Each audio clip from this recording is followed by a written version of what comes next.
कानून कानून इंसाफ के लिए होता है, लेकिन घाघ इसका दुरुपयोग करने लगते हैं तब कानून में संशोधन की जरूरत होती है।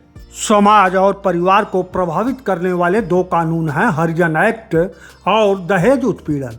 यह दोनों कानून सीधे समाज को और परिवार को प्रभावित करता है। कानून बनाया गया उत्पीड़न रोकने के लिए, लेकिन समाज और परिवार के धूर्त चालबाजों ने इस कानून का दुरुपयोग करते हुए उत्पीड़न करने लगे। हालात बहुत खराब होते जा रहे हैं। हरिजन सभी हरिजन नहीं, घाघ हरिजन इस एक्ट का दुरुपयोग करके सवर्णों का उत्पीड़न करते हैं, तो घाघ लड़की वाले इस एक्ट का उपयोग करके लड़के वालों का दोहन करते हैं। ऐसा होने लगा तो इन दोनों एक्ट के लागू करने में दो संशोधन किए गए।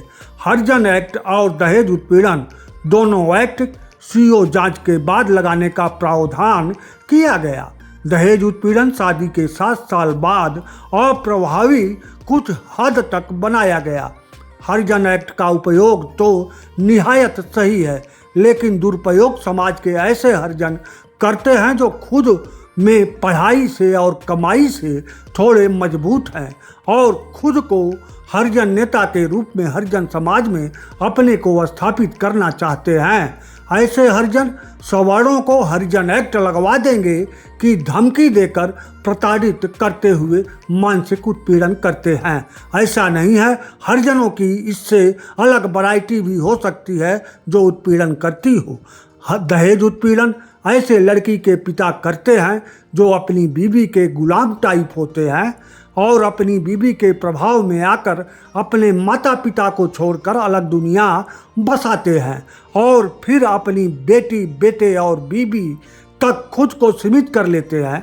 ऐसे में यह पिता काम चलाऊं धनोपार्जन कर पाता है और बेटी की शादी हेतु शिकार खोजकर बेटी की शादी जैसे तैसे कर देता है। फिर खेल चालू।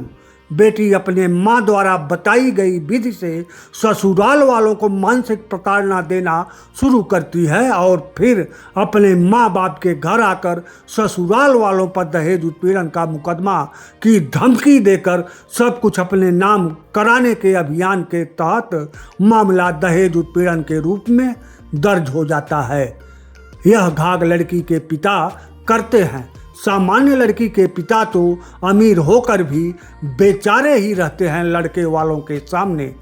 दहेज उत्पीड़न का दुरुपयोग करने वाले इससे भिन्न भी हो सकते हैं।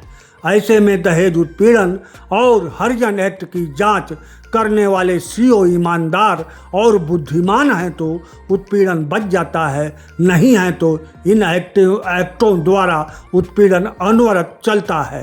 दहेज एक्ट और हरिजन एक्ट का दुरुपयोग करने वाले व्यक्ति के साथ ही संबंधित लोगों को कड़ी सजा का प्रावधान भी होना चाहिए।